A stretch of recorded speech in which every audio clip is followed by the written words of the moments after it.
Hello and welcome to this new episode of Daughters of Narcissistic Mothers podcast. This is a special episode 5 Steps to Survive Mother's Day with a Narcissistic Mother. Mother's Day is coming up, and it is a challenging time for daughters of narcissistic mothers, so I decided to do a special episode to address this topic before the date. For my listeners in Ireland, when Mother's Day was in March, and for the listeners in any other country where it is celebrated at a different time other than May 12th, which is coming up, I hope you can still get the benefit from this episode and maybe save it on your calendar for next year to listen before the day comes, so you can listen to it again when it's closer to the date. When Mother's Day comes every year, we are bombarded with reminders of how amazing other mothers are, how other people have wonderful, loving relationships with their mothers, many even calling their mothers their best friend, how being a good daughter means to celebrate and honor our mother, and all the shoulds that go with that.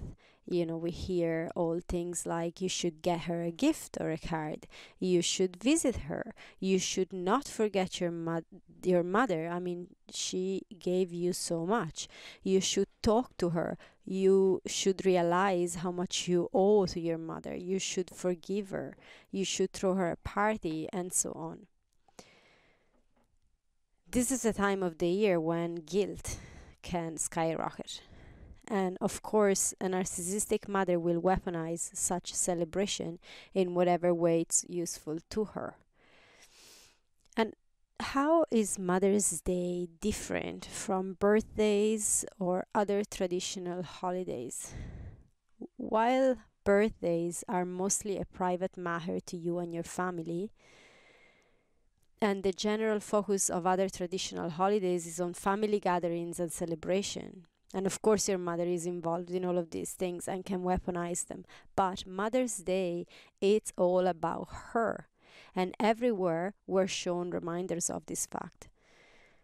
The mother figure is the undiscussed protagonist of this day. And being a narcissist, she will make the most of it in her own way. So demands are going to be at unusual highs. Expectations are going to be loaded.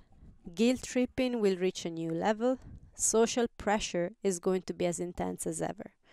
So bottom line is, this one day of the year has the potential of being the worst ever, and the days approaching it can be a true nightmare. And the days afterwards, if you have gone through it doing things that you didn't feel safe doing, will all leave you feeling anxious, frustrated, filled with guilt, fearing rejection, ashamed of your relationship with your mother, responsible for such relationship as if it was all your fault, immature for your choices and decisions. Maybe you are no contact or low contact and you feel like you're being overreacting and immature, and people are telling you that. In conflict with siblings, attacked by flying monkeys and other enablers, tired and without hope, alone while everyone seems to be celebrating their amazing mothers, grieving the mother you didn't have or you didn't get to have, defeated when your boundaries don't seem to matter, and so on. So if you're feeling any of these, I get it, truly. And although it may seem, you by looking around and seeing all this evidence that is blasted everywhere, it may seem that you're alone. This is because not many are saying out loud, especially at this time, that they have a complicated, if not bad, relationship with their mothers. So there is a portion of people that are celebrating their wonderful mothers, and it is true that they have a wonderful relationship, and I'm so happy for them. That's amazing. That is wonderful, and we should all be celebrating that. But there are also people that are celebrating their mothers that are not telling you exactly, they're not admitting to the world how complicated their relationship with their mother actually is. And also there are many like you here listening to this that have gained the awareness of how toxic their mother is. And so with that, I can tell you for a fact that you're not alone in any of this. You're not alone. There are over 1,500 people listening to this podcast every week, and this is only one podcast on this topic. So all of these women are sharing this experience with you at this very moment, all in their own unique way, but sharing it all the same. So again, you're not alone, and that's important. I know that really helped me massively when I first started realizing all of this, moving from this space where I thought I was alone and isolated and the only one feeling all of this, into a space where I realized actually, wow, there's so many out there that can understand what I'm going through and that really get it, because they're going through much of the same. And with that said, let's have a look at how we can survive all this and come out the other side feeling not only undefeated but actually stronger. And I'm going to give you about 5 steps for this. So the first step is about social pressure and opinionated people, which there's plenty around.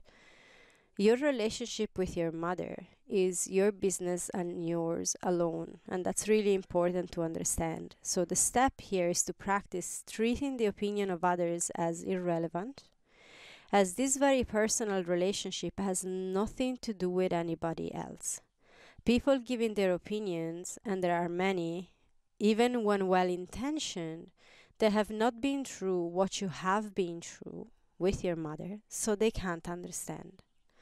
None of the outside judgment means anything about you, and others' opinions are not a helpful guidance when they come from a place of judgment or lack of understanding. So there may be flying monkeys, there may be opinionated people, there may be enablers, or there may be actually well-intentioned people. And there are many of those too out there that think by giving their opinion and advice they're actually supporting you, but they're not, because they haven't been through the same and they can't understand what you're going through right now. And then there is the entirety of social pressure of celebrating your mother on this day, because that's what everyone should be doing, because mother is such an important figure, full stop. Regardless of her behavior, she is mother, and so we need to celebrate her. So all of this social pressure, all of these opinionated people, it's really important to consciously, this is a conscious practice, consciously practice treating all of this as outside noise, and not the place where you make decisions from, and not the place where you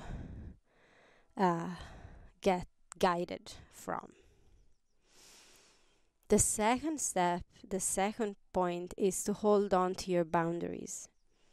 Remember to continue setting your boundaries around yourself and not to your mother. So your mother at this time can weaponize this celebration and start behaving in whatever her main manipulative tactic is, or many different ones. If the first couple ones don't work because you do have some boundaries in place, she may find different ones. So this is different for each one of us. There's going to be mothers that are more on the victim side of things, more vulnerable narcissists that are going to try and just guilt trip and attack that way. There's passive aggressive, there's silent treatment. Some mothers are going to withdraw and just give you the silent treatment over this whole entire thing.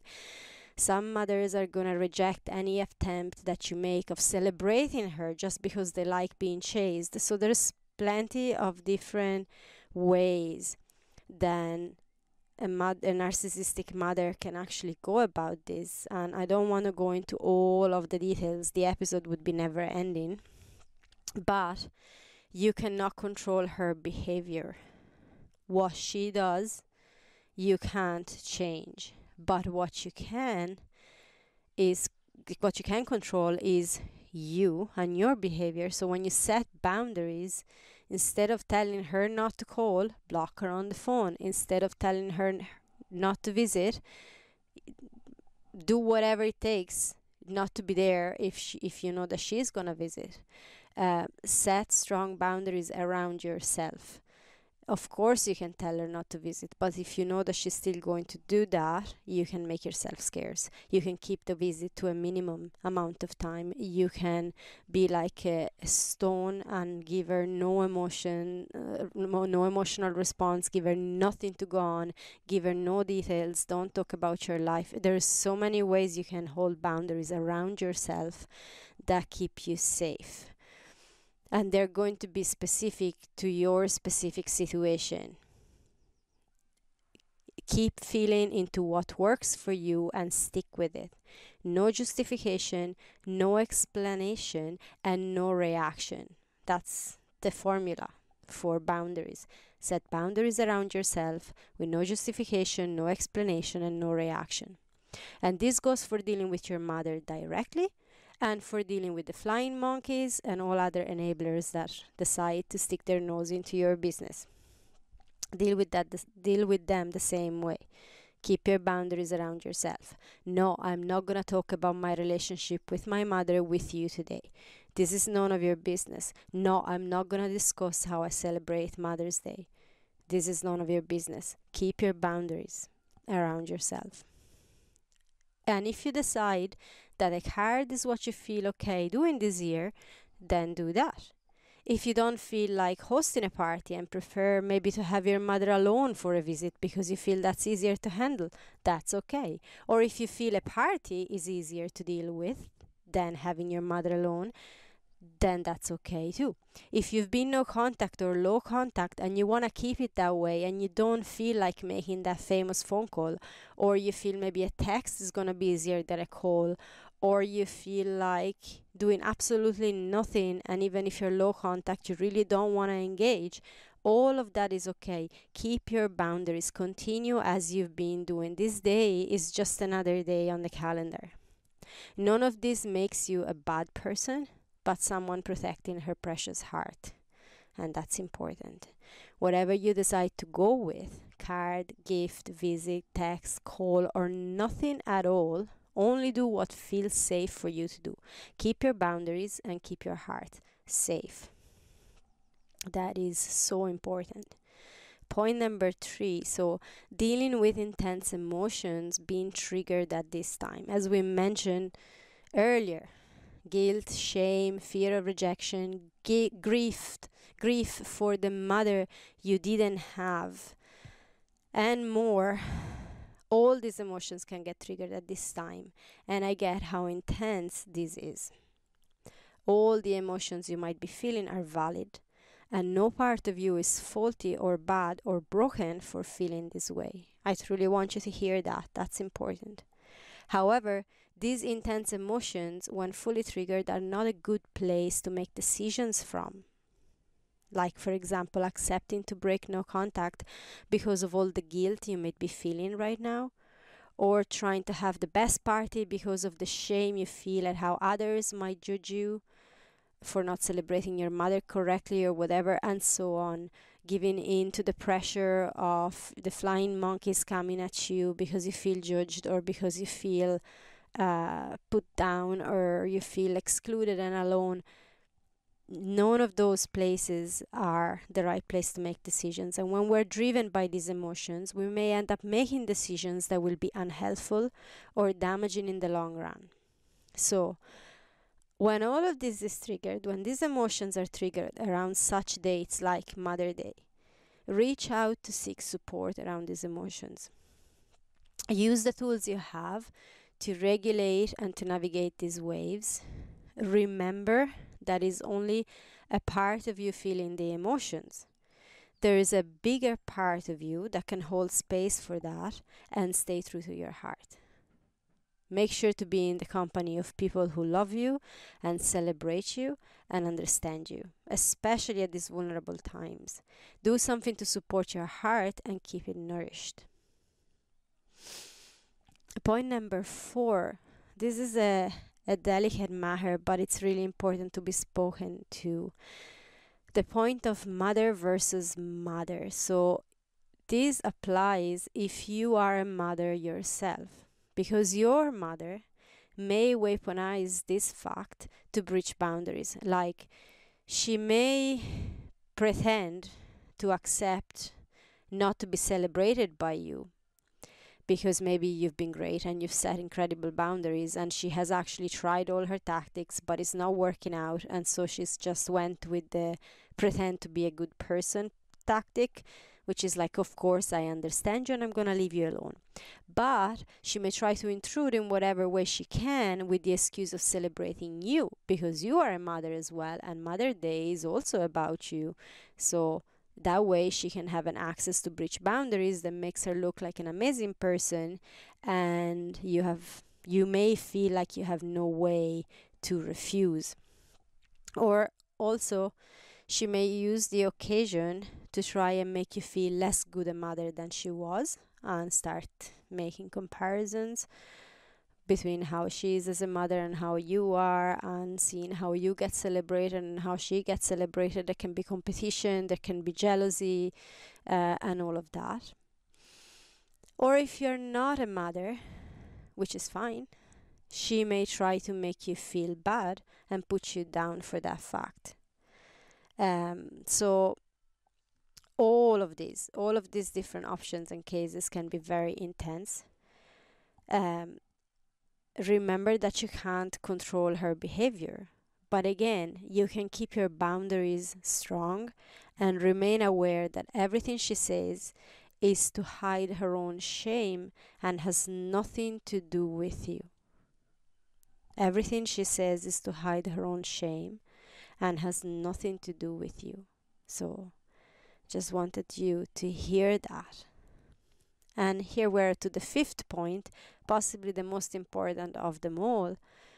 You are allowed to make your choices. The most important point of all, actually, without a doubt.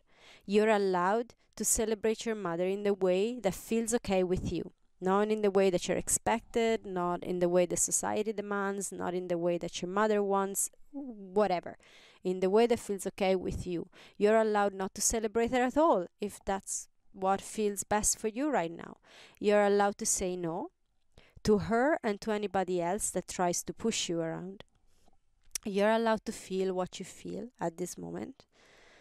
You're allowed to go all out and celebrate your mother, even when you know how toxic she has been for you, if that is what your heart tells you to do. So that's okay too. I've done that at times. I know how my mother is and all of that. Now I've been no contact for 2.5 years, but before that, I have sent her gifts and I have sent her cards, and at times it felt right. At times that backfired and actually made me suffer greatly. So maybe that wasn't the wisest of the decisions for myself, for me. But I do also have clients who still feel like they can organize a celebration, and with the boundaries that they have set and with the awareness that they now have, they can actually go through that, see their mother for what she is, and be fine about it. So if that's you, that's also okay. Whatever it is that you feel and whatever it is that you want to do, it's okay.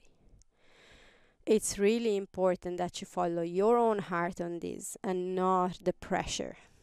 And whatever it is your choice and whatever it is your decision on to how to go about Mother's Day, none of this makes you faulty or bad or wrong. And you're not responsible for your mother, for her life or her choices, despite what she might be telling you or others might be telling you. You're not responsible for her. That's her life, her choices. If in a day such as Mother Day, no one is celebrating her, there might be a reason. If she's alone, again, there is a reason. It all comes down to the choices that she's made that have nothing to do with you, and you're not responsible for those. Bottom line is, you're allowed to go about Mother's Day or any other day of the year the way it works for you, keeping your heart safe. No justification, no explanation needed.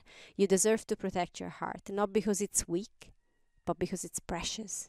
You're precious, and you deserve that. And how about going on Mother's Day in a radically different way? That is what personally I have started practicing, and so I want to share this with you as an invitation. The conditioning from society to go all out and spend lots of money celebrating one person is strong, even if that person has been toxic. And I get that that pressure is strong. We're getting it from all angles. We're getting it from the spiritual world, religions, that we're getting it from the traditions of different countries, we're getting it from this whole thing that happens where every window in every shop is about the gifts for Mother's Day. We're getting it on social media, we're getting it everywhere. But what about going about it in a different way? So why not honor and celebrate the mother energy that is in you instead of the rest? This is an invitation, of course, and by no means you have to do that. I'm only sharing this with you because I personally found it very beneficial for myself in my own experience, and when I have suggested it to clients, this has actually worked, and I've had many clients that found it really helpful. So that is why I want to share it with you as well. And it is celebrating your new mothering of yourself, which is so important. Celebrating how you hold space for yourself, how you're learning to give yourself the love that you deserve, how you're learning to give yourself the radical self-acceptance and validation that you deserve from the inside, from your heart to you, from that mother energy that is in you to yourself. This is to be celebrated within you because it's powerful and precious. And if this feels still very challenging for you to do, which I get it, because at the beginning when I was introduced to this whole concept of having mother energy within me to be able to mother myself, I was like, I have no idea how to do that. This has not been modeled. Can I even do it? Do I even have it within myself? So I had no idea how to do that. So if this still feels challenging to do, you can celebrate mother energy as a force of nature. You can celebrate Mother Earth. I mean, she is the biggest mama of all. You can celebrate the Divine Mother. Whatever, there are so many aspects to mother energy, and they're definitely not locked in one person. Mother energy is really all around us everywhere when we start tapping into that. And also another aspect of it is the second mother figure, the mother energy that you have that you might have experienced in your life so far, not necessarily just in one other person, but maybe in many other people, like I mentioned in the episode about how a second mother figure can support you. In my experience, has been many examples in my life of women that have shown me what some parts of or aspects of that mother energy is. And some of those women have only been in my life for a moment, but that has been enough to give me a glimpse into what that energy is like. So that can be celebrated to you, and it can be celebrated internally. It doesn't have to be a big celebration. You don't even have to tell these people. It can just be you celebrating with yourself. Mother energy is the life-giving force of creation. And so why not use this day to connect with that around you and connect with that within you and celebrate it and celebrate your heart.